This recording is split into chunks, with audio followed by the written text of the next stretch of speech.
Tobin, coming off a 1-9 campaign a year ago, but a lot of guys back on both sides of the ball. I think 7 on offense and 7 on defense from this time a year ago. So having that continuity has got to really help coming into 2018, right? Yeah.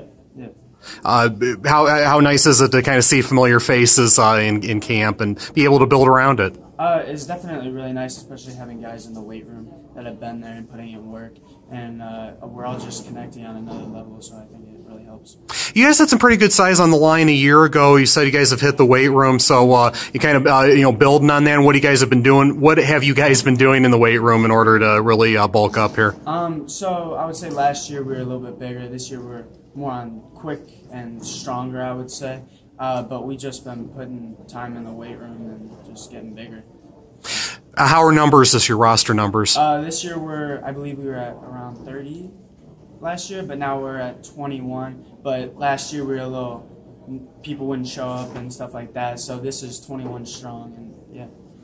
Obviously, you grew up in the community, and, a lot of times, that's a reality for Fairport, having roster numbers kind of in that, low 20s to high 20s range.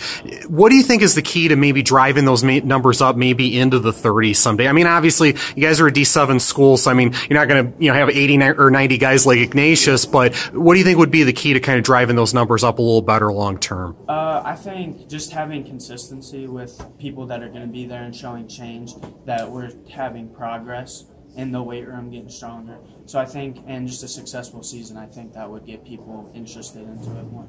As far as the offensive side of the ball, I was there for that game against Berkshire last year, so I know you guys can put some points on the board. What can we expect on that side of the ball this year? Definitely just we want to run a lot and just see how that goes. So, yeah. And how about on defensively? What can we expect there? Good defense. That's the goal. So, yeah. Good answer. As far as the Valley, obviously, it's a murderer's row there with teams like Kirtland and that. What do you make of the conference this year? One game at a time. That's all I can say. I don't know how other teams are looking, but one game at a time. Sounds. So yeah, Evan, coming off a 1-9 campaign a year ago, but like I said, a lot of continuity with a bunch of starters back on both sides of the ball. How helpful is that going into 2018, kind of having some familiar faces around? It's really good to have people that we had before, because they kind of know what's going on already. They already know the standards that are being set, so it's good that they're there. There are people showing up, and they're strong, and they're good, and they've been showing up, so that's good. As far as that, defensive side of things, obviously there's a lot of teams in that Valley division, like to run the football, that sort of thing. What are your guys' keys on defense in order to be successful there? We've been having a lot of trouble tackling. We would kind of tackle a little high, so we've been really working on hitting lower, and we got some good defensive guys that are making good reads, like pulling guards and stuff. So I'm hoping that they can make their reads and get some good tackles in. Hopefully they stay low, too. Tobin was saying you guys have been hitting the weight room, trying to improve there. What have you guys been doing in the offseason in order to improve in that department? We've been doing a lot of legs, man. Doing a lot of legs, a lot of hips, good explosive workouts. Just a lot of guys that are getting in there and putting in a lot of work. So they've been getting strong. We got a lot of people getting a lot stronger. Seeing it by the numbers, just growing every month. So.